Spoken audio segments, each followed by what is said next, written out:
ছড়িতে একটুখানি তেল মাখিয়ে নিলাম, এবার আস্তে আস্তে করে পিসগুলোকে। বন্ধুরা, আমি আবার এসে গেছি দুষ্টু মিষ্টি রান্নাঘরে। আসুন, তা কী করব, চলো আজকে একটা লাউ দিয়ে একটা রেসিপি করি। দেখি লাউগুলোকে আমি খানিকটা করে রেখেছি, আর খানিকটা আপনাদের দেখানোর জন্য রেখেছি। লাউটাকে কেটে এরকম গেটারের সাহায্যে একটু ঘষে নেব।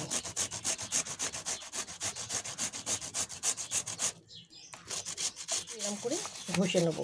শুকিয়ে যাচ্ছিলো তো লাউটা, এবার বাচ্চারা লাউটাও খেতে চায় না। কী করবো, তা লাউ দিয়ে একটা ইউনিক রেসিপি বানাবো আর আপনাদেরও দেখাবো। আমি সাদা তেল দিয়ে দিয়েছি। মটর ডাল, একটু লঙ্কা আর আদা দিয়ে বেটে রেখেছিলাম। কাঁচা লঙ্কা দিয়েছিলাম দুটো, আর আদা দিয়ে একটু বেটে রেখেছিলাম। আমি এর সঙ্গে এটা মিশিয়ে দেবো। লাল লাল কাঁচা লঙ্কা দিয়ে আমি মেখে রেখেছিলাম। আপনারা চাইলে এটা বেসন দিয়েও বানাতে পারেন।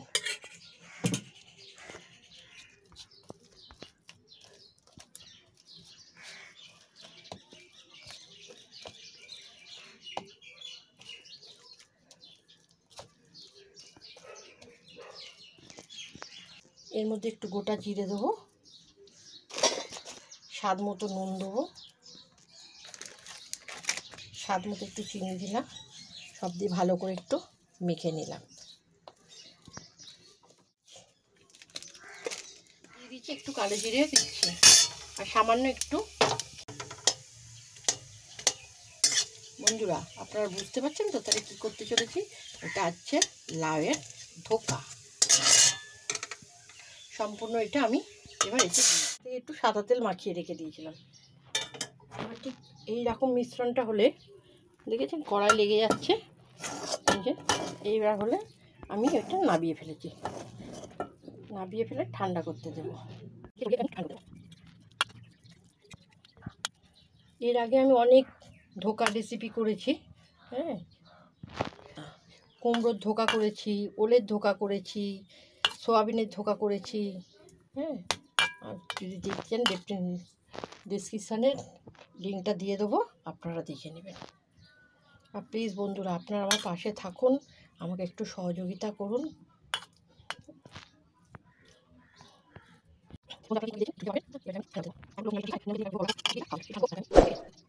ছড়িতে একটুখানি তেল মাখিয়ে নিলাম,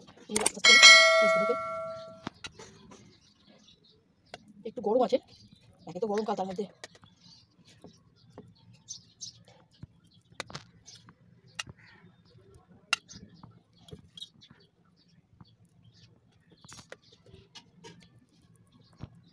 সাদা তেল আমি গরম করতে দিয়ে দিয়েছি। এবার আস্তে আস্তে আমি এই ধোকাগুলোকে ছেড়ে দেবো।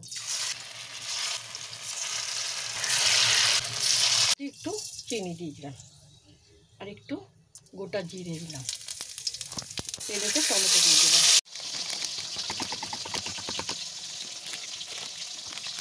হলুদ গুঁড়ো,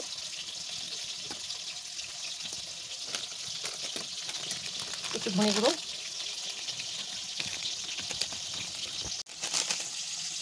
খুব বেশি ঝাল দেবো না, গরমের মধ্যে সব কিছু দিয়ে আমি একটা পেস্ট বানিয়ে নেব।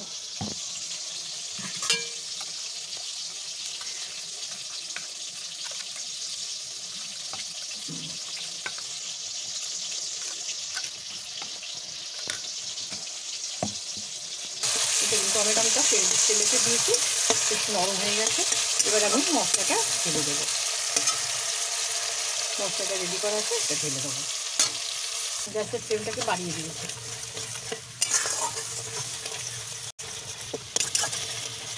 একটু ভালো করে ফুটে যাবে। মতো নুন দিলাম, দেখুন পাশ থেকে তেল ছাড়তে শুরু করে দিয়েছে। একটু ভালো করে কষিয়ে নেবো। লঙ্কা হলুদ, এই তো রঙ মশলা, হ্যাঁ, তেল ছাড়তে শুরু করে দিয়েছে। সেখানে আমি সামান্য একটু জল দিয়ে দেবো, একটু জল দিয়ে দেবো। খুব বেশি জল দেওয়ার দরকার নেই, অল্প একটু জল দিলেই হবে। কমিয়ে দিলাম, দিয়ে আস্তে আস্তে আমি ধোকাগুলোকে এবারে দিয়ে দেবো। বেশি জল দিবেন না, দিলে হয়তো ভেঙে যেতে পারে। অল্প জল দিয়ে গা মাখা করে লাগিয়ে,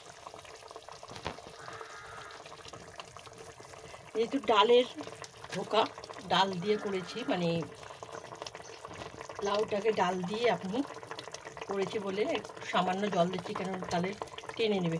নাবানোর সময় খানিকটা ঘি দিয়ে দেবেন। যেহেতু নিরামিষ, একটু ঘি থাকলে ফ্লেভারটা আরও সুন্দর। ঘি গরম মশলা দিয়ে রেখেছিলাম, দিয়ে ঢাকা দিয়ে রেখেছিলাম। এবার আমি ঢাকনাটা খুলে দিলাম।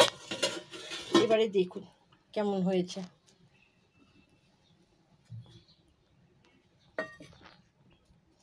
প্লিজ প্লিজ প্লিজ বন্ধুরা, আপনারা আমার পাশে থাকুন, আমার সাথে থাকুন, হ্যাঁ, আমাকে একটু এগিয়ে নিয়ে যাওয়ার সাহায্য করুন। রান্নাটা যদি আপনাদের ভালো লাগে, পছন্দ হয়, সাবস্ক্রাইব করবেন, হ্যাঁ, পাশে থাকা বেল বাটনটি ক্লিক করে দেবেন, তাহলে আমার রান্নাটা তাড়াতাড়ি আপনাদের কাছে পৌঁছে যাবে। আর একটা কথা বলি বন্ধুরা, আমার ফেসবুকেতেও একটা চ্যানেল আছে, আপনার ওটাকে ফলো করবেন। নমস্কার।